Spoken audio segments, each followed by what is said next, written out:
Cing kecil juga mengerutkan kening, tapi dia jauh lebih riang. Dia mendengus, tubuh emas.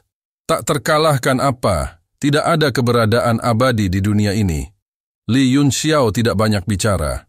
Satu-satunya alasan mengapa ia tidak dapat dihancurkan adalah karena ia tidak mempunyai kekuatan yang cukup. Saya tidak percaya bahwa tubuh fana tidak dapat dihancurkan. Dia berubah menjadi sambaran petir dan bergegas maju, berhenti tepat di depan Ye Fan. Dia membentangkan tubuhnya seperti layar, menerangi sekeliling dengan warna biru tua. Dia berteriak, petir biru mendalam kayu Xiaoyin Yi. Cing kecil mengangkat tinjunya tinggi-tinggi di atas kepalanya, memadatkan petir menjadi sebuah pentungan besar, dan menghancurkannya. Ledakan, petir besar menyambar tubuh Ye Fan. Petir menyambar setiap inci kulitnya, memancarkan cahaya listrik kuat yang berkedip-kedip di udara, menyinari ekspresi kaget Little Cing. Cing kecil menghirup udara dingin dan menarik petirnya. Dia berhenti di depan Ye Fan dan berkata dengan kaget, apakah ini masih belum cukup? Apakah tubuh emas tak terkalahkan ini membutuhkan dewa petir, penghancur untuk dihancurkan? Biarkan aku mencoba. Feng Yi terbang dengan ekspresi muram. Melihat King kecil baik-baik saja setelah menyerang berkali-kali, kekhawatirannya berkurang. Dia meletakkan cincin penjinak binatang 5 elemen di telapak tangannya, dan kekuatan 5 elemen berkumpul di ujung jarinya. Cobalah 5 elemen cakar suciku. Dengan keras kelima jarinya menusuk tepat di atas kepala Ye Fan. 5 kekuatan berbeda dihalangi oleh cahaya keemasan, dan gumpalan tekanan spiritual menyebar ke segala arah dalam cahaya 5 warna. Semua orang terkejut. Jika serangan Little King tidak bereaksi, itu tidak akan efektif sama sekali. Sekarang serangan Feng Yi telah memicu perlawanan cahaya keemasan. Itu berarti gerakan ini telah mengancam tubuh Ye Fan. Feng Yi juga memahami hal ini dan sangat gembira. Dia menuangkan lebih banyak energi ke dalam cincin penjinak binatang 5 elemen, dan energi 5 elemen melonjak. Di atas kepala Ye Fan, ia terus-menerus melahap cahaya keemasan. Ekspresi kesakitan muncul di wajah Ye Fan. Li Yunxiao khawatir, jika wilayah kekuasaan menembus tubuh emas, Ye Fan akan tamat. Dia tiba-tiba mendorong kuali gunung dan sungai yang bergemuruh saat terbang di udara. Dia terus-menerus menampar badan kuali, mencoba menekan wilayah tersebut. Sekarang dia telah menggunakan semua kekuatan rohnya. Dia tidak bisa menggunakan segel Raja Cerah sama sekali. Dia hanya bisa mencoba yang terbaik. King kecil langsung berubah menjadi seberkas cahaya dan menghalangi jalannya. Dia berkata tanpa ekspresi, kamu tidak bisa pergi. Mata Li Yunxiao dingin saat dia berkata, jangan lupa bahwa kamu masih berhutang budi padaku. Cing kecil mengerutkan kening dan berkata dengan canggung, bahkan jika aku melepaskanmu, akan ada orang lain yang menghentikanmu. Bahtera Nuh bukanlah sesuatu yang bisa didapatkan teman Anda. Semua orang di sini memandangnya dengan iri. Mengambil Bahtera Nuh darinya sebenarnya menyelamatkan nyawanya. Aku berhutang budi padamu, jadi aku bisa melakukan yang terbaik untuk membuatnya tetap hidup. Hal ini dapat dianggap sebagai balas budi. Bagaimana dengan itu? Li Yunxiao mendengus dengan nada menghina dan mencibir. Lihat dia. Jika tubuh emas yang tidak bisa dihancurkan rusak, menurutmu apakah dia masih bisa hidup? Cing kecil berbalik untuk melihat Ye Fan. Rasa sakit di wajah Ye Fan bertambah. Jari-jari wilayah kekuasaan telah menembus cahaya keemasan dan bisa menembus kepalanya kapan saja. Pada saat itu, dia pasti akan mati, dan dao-nya akan hilang. Cing kecil berkata dengan perasaan bersalah, aku berhutang budi padamu. Aku akan mengembalikannya di masa depan. Kembalikan adikmu. Li Yunxiao berkata dengan marah. Dengan tamparan tangannya, dinasti Bel terbang keluar. Ia mengeluarkan suara weng-weng yang tak henti-hentinya saat ia semakin membesar dan menyelimuti Cing kecil, mencoba menjebaknya di dalam. Cing kecil menghela nafas pelan dan melayangkan pukulan. Sambaran petir menyambar Bel dan membuatnya terbang kembali. Dia berkata, tidak ada gunanya. Meskipun senjata Xuanmu menantang surga, Tingkat pengolahanmu terlalu rendah. Kamu tidak punya peluang untuk menang melawanku. Qing kecil mengatakan yang sebenarnya. Pada saat ini, bahkan kuali gunung dan sungai secara bertahap kembali ke bentuk mininya, terbang kembali ke alis Li Yunxiao dengan sendirinya. Dia hampir kehabisan tenaga. Ekspresinya tidak sedap dipandang. Dia mengeluarkan segenggam besar pil obat dari cincinnya dan menuangkannya ke dalam mulutnya seperti kacang. Mereka semua berasal dari Qing kecil. Qing kecil mengabaikannya. Selama Li Yunxiao tidak menimbulkan masalah, dia tidak akan peduli.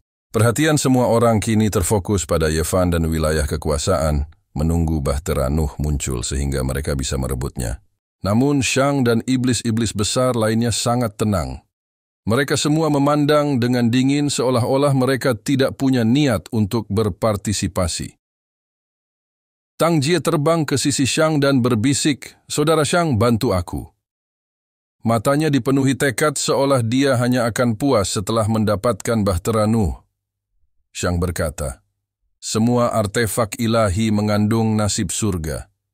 Itu bukanlah sesuatu yang bisa diperoleh manusia. Jika itu milikmu, itu milikmu. Jika itu bukan milik Anda tidak bisa memaksakannya. Jika kamu memaksakannya, kamu pasti akan mati." Ekspresi Tang Jie berubah. Dia tidak mau menyerah. Dia mencengkeram Vermilion Bird Saber dengan erat dan mengamati situasi dari samping. Jika ada kesempatan, dia pasti tidak akan hanya berdiam diri dan menonton. Tiba-tiba, seluruh ruangan bergetar, mengganggu pandangan fokus semua orang. Mereka melihat sekeliling dengan kaget, tetapi tidak menemukan sesuatu yang aneh. Gemuruh, getaran lain datang, diikuti serangkaian suara gemuruh. Seluruh ruang menjadi sangat tidak stabil, seolah-olah akan runtuh kapan saja. Tak jauh dari situ, retakan spasial mulai bermunculan, menyebar sedikit demi sedikit. Apakah ruangnya akan hancur? Qing kecil terkejut. Dia melihat ke celah-celah itu dan bergumam pada dirinya sendiri, mungkinkah ada masalah dengan Bahtera Nuh? Dia menatap tubuh Ye Fan dengan kaget. Itu masih tertutup cahaya keemasan dan wajahnya menunjukkan ekspresi menyakitkan. Tidak ada hal lain yang aneh, gemuruh, getaran terus berlanjut, dan masalah besar muncul di angkasa. Selain retakan, segala jenis energi abnormal juga mulai muncul dan menyebar tanpa tujuan ke segala arah. Angin yang sangat dingin bertiup entah dari mana, dan suhu seluruh ruangan turun drastis. Seolah-olah musim dingin telah tiba di bulan ke-12 lunar. Kakak senior angin ini sepertinya agak aneh. Murid klan pemakan jiwa melihat udara dingin yang bertiup ke arahnya. Dia mengerutkan kening dan mengulurkan tangan untuk menyentuhnya. Cahaya hangat melindungi telapak tangannya. Saat dia menyentuh angin dingin, tangannya membeku menjadi balok es tanpa peringatan apapun. Dia bahkan tidak punya waktu untuk bereaksi. Angin dingin bertiup ke tubuhnya, dan tubuhnya langsung berubah menjadi kristal es. Dia tidak bisa menolak sama sekali. Ekspresinya masih cemberut saat dia dengan hati-hati melayang di udara seperti sebuah karya seni yang sangat hidup. Ini... Semua orang terkejut saat mereka menatap patung kristal es itu dengan kaget. Itu adalah artis bela diri terhormat, bagaimana dia bisa mati dalam sekejap? Konflik visual ini terlalu sulit untuk diterima. Mulut Zhang Xiaotian terbuka lebar karena terkejut. Dia jelas merasa bahwa tidak hanya tubuh muridnya yang membeku, tetapi bahkan kekuatan jiwanya telah menghilang. Dengan kata lain, bahkan jiwanya pun membeku. Tiba-tiba, energi aneh meledak di udara dan menembaki tubuh muridnya. Dengan suara yang tajam, tubuh murid itu retak dan peka menjadi pecahan es yang tak terhitung jumlahnya, tersebar ke segala arah. Orang yang baik-baik saja telah berubah menjadi pecahan es dan debu yang tak terhitung jumlahnya, tanpa meninggalkan apapun. Bang! Semua orang merasakan hawa dingin di hati mereka. Mereka merasakan hawa dingin merambat di punggung mereka, dan tangan serta kaki mereka terasa dingin. Retakan di ruang angkasa semakin membesar. Angin dingin yang mengerikan bertiup terus-menerus. Dengan suara swash, suara tersebut seperti lonceng kematian di telinga semua orang membuat mereka menggigil. Teriakan menyedihkan terdengar. Seorang kaisar bela diri dari aula api suci tertiup angin dingin dan segera berubah menjadi kristal es. Kemudian, dengan suara kaca itu hancur dan dia mengalami nasib yang sama seperti murid ras pemakan roh yang sudah tidak ada lagi. Seluruh ruangan itu seperti rumah dengan lubang di semua sisinya. Angin dingin terus menerpa, seolah musim dingin telah tiba. Semuanya dingin. Li Yunxiao tiba-tiba berteriak ketakutan. Tidak bagus.